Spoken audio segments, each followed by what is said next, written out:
అందరూ ఆ సిటీ ఓళ్లే అయినా సరే లోకల్ నాన్ లోకల్ పంచాయతీ నిన్నటిదాకా మనం బరంపురం అనుకుంటూ రాసుకు పుసుకు తిరిగినోళ్లే అయినా ఇప్పుడు పరస్పరం అనుమానంగా చూసేసుకుంటున్నారు. నా కేడర్ను నిర్వీర్యం చేస్తున్నాడంటూ అవతల లీడర్ భయం. పెద్దోళ్లు జోక్యం చేసుకుని సెట్ చేసిన నట్లు మాత్రం బిగసట్లేదట. ఇంతకీ ఎక్కడ జరుగుతుందా వ్యవహారం? ఏంటా నట్లు టైట్ల కథ? Let's watch. Bezawada central seat పంచాయతీ వైసీపీ అధిష్టానానికి రోజుకో రకమైన ఇబ్బంది తెచ్చిపెడుతోందట.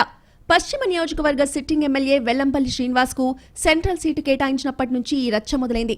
సెంట్రల్ ఎమ్మెల్యే విష్ణు ఆయన వర్గం వెల్లంపల్లికి సహకరించకపోవడం, అదే విషయం ఫిర్యాదుల రూపంలో అధిష్టానానికి చేరడంతో వర్గపోరు ఒక రేంజ్కి చేరింది.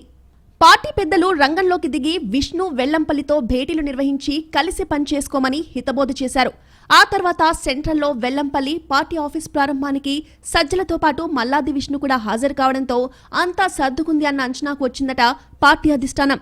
అలా అనుకుని ఊపిరి పీల్చుకునే లోపే సీన్ రివర్స్ అయి మ్యాటర్ మొదటికొచ్చిందట. మొదట్లో విష్ణు ఆయన వర్గం సహకరించకపోవడంతో ఈ విషయాన్ని అధిష్టానానికి చెప్పి ఒంటరిగానైనా పనిచేసుకోవడానికి సిద్ధమయ్యారట వెల్లంపల్లి. అయితే అధిష్టానం రంగంలోకి దిగి ఇద్దరి మధ్య సర్దుబాటు ప్రయత్నాలు చేయడంతో పార్టీ కార్యాలయ ప్రారంభానికి వచ్చారట విష్ణు. ఆ కార్యక్రమంలో భావోద్వేగంతో కంటతడి కూడా పెట్టడంతో అయ్యో అనుకున్నారంతా. ఈ కార్యక్రమానికి రావడం ద్వారా వెల్లంపల్లి కోసం పనిచేయాలని తన వర్గానికి విష్ణు సంకేతాలిచ్చారని కూడా అనుకున్నారు. ఇక అదే సమయంలో ఎన్నికల్లో తనకు పనిచేయడానికి పశ్చిమ నియోజకవర్గం నుంచి తన వర్గం మొత్తాన్ని సెంట్రల్ కు షిఫ్ట్ చేశారట వెల్లంపల్లి. ఇప్పటికే సెంట్రల్లో 21 డివిజన్ల కార్పొరేటర్లు, డివిజన్ ఇన్ఛార్జీలు ఉన్నా వారికి ప్రత్యామ్నాయంగా తన వర్గంతో నింపేస్తున్నారట మాజీ మంత్రి. దీంతో విష్ణు వర్గీయులు నారాజవుతూ వ్యవహారం మళ్లీ మొదటికి వచ్చిందంటున్నారు. మల్లాది విష్ణుకు టికెట్ లేకపోవడంతో కొంతవరకు నిరాశలో ఉన్న సెంట్రల్లోని పార్టీ నేతలు, క్యాడర్ వెల్లంపల్లి వర్గమంతా ఇక్కడికొచ్చేసి ఆధిపత్యం చేస్తుండటాన్ని ఇంకా అవమానంగా భావిస్తున్నారట.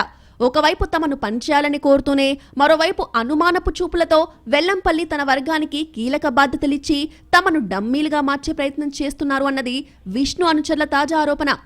దుర్గగుడి chairman Karnati Rambabu, MLC Ruhulla, mayor Rayana Bhagyalakshmi భర్త ఇలా అందరూ సెంట్రల్ నియోజకవర్గంలో ఉన్న ఒక్కో డివిజన్ కు ఇన్ఛార్జీలుగా అనధికారికంగా వ్యవహరిస్తున్నారట. దీంతో పశ్చిమ వాళ్లు వచ్చి సెంట్రల్లో పెత్తనం చేయడం ఏంటంటూ అందరూ విజయవాడ సిటీలోని వాళ్లే అయినా లోకల్ నాన్ లోకల్ రచ్చ మొదలైందట. వెల్లంపల్లి కూడా పైకి విష్ణుతో విభేదాలు లేవని చెప్తూనే ఆయన క్యాడర్ను నిర్వీర్యం చేస్తున్నారన్న విమర్శలు వినిపిస్తున్నాయి. ఇక విష్ణు కూడా పార్టీ ఆఫీస్ ప్రారంభానికి వచ్చారే తప్ప మళ్లీ ఎక్కడా కూడా వెల్లంపల్లితో కలిసి కనిపించలేదు. దీంతో ఇద్దరు నేతల మధ్య గ్యాప్ ఇంకా కొనసాగుతోందనే గుసగుసలు కూడా వినిపిస్తున్నాయి. అదే సమయంలో మాజీ మంత్రి కూడా ఈ రచ్చంతా ఎందుకు, తిరిగి తనను సొంత నియోజకవర్గం పశ్చిమకు పంపించేస్తే బాగుండని సన్నిహితులతో అంటున్నారన్నది లోకల్ టాక్. మరి ఈ తాజా పరిణామాలన్నిటినీ మరోసారి అధిష్టానం దృష్టికి తీసుకెళ్లి పరిష్కరించుకుంటారా, లేక కీచులాటలు ఎన్నికల దాకా కొనసాగి నష్టపరుచుకుంటారా అన్నది చూడాలంటున్నాయి రాజకీయ వర్గాలు.